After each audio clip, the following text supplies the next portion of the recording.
All right, let's jump right into a really big idea, one that might sound a little bit crazy at first.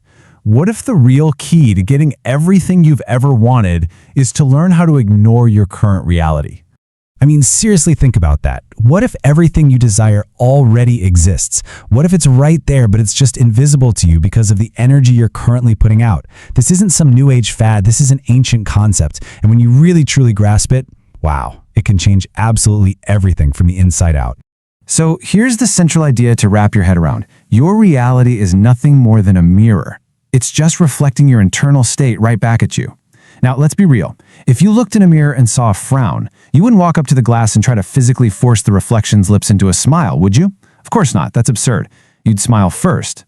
And yet that's exactly what most of us do with our lives. We're constantly out there trying to force the reflection to change.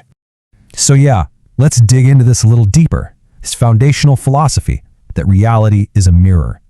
You've almost certainly heard this beautiful line from the poet Rumi. What you seek is seeking you. And it's such a lovely thought, right? Super comforting. It kind of makes you feel like you're not just screaming into the void, that what you want is also out there, looking for you. But what if there's a deeper layer to that? The real powerful interpretation isn't just that something out there is looking for you. The real meaning is what you seek is within you. The love, the joy, the peace. It's not something you find in the mirror's reflection. It's already here, inside. Okay, so this sounds great in theory. You start doing the inner work, you start to change your internal state, but then you look around and nothing's different. Your outside world hasn't caught up yet. And this, my friends, is the single biggest hurdle. This is where we have to talk about surviving what's called the gap. So, what is the gap? It's just that, a time delay. It's that frustrating space between you shifting your inner world and seeing the physical proof in your outer world. And honestly, this is the make or break moment. This is where almost everybody gets discouraged, gives up, and snaps right back to their old way of being. But why? Why does this gap even exist? Well, think of it like turning a giant cargo ship. You might have decades, 20, 30, maybe even 40 years of momentum pushing you in one direction. Your old thoughts, your old beliefs, your old habits, they have a lot of inertia. So when you decide to change course internally, it's going to take a little while for that huge ship of your life to respond and start turning. And this right here is such a powerful shift in perspective. The old way of thinking is, the universe is testing me. It's seeing if I have enough patience. But the new view, it's so much more empowering. It's my own commitment is being tested by my old momentum. See the difference? The test isn't coming from outside. The test is whether you can hold on to your new self even when the mirror hasn't changed its reflection yet. So that's the big question, right? How on earth do you get through that gap without losing your mind and giving up? Well, that brings us to the core technique we're talking about today, the power of ignoring. Now hold on, this is so important to get right. Ignoring reality does not mean denying reality. Denying is delusion. It's sticking your head in the sand and pretending your bills don't exist. That's not what we're talking about.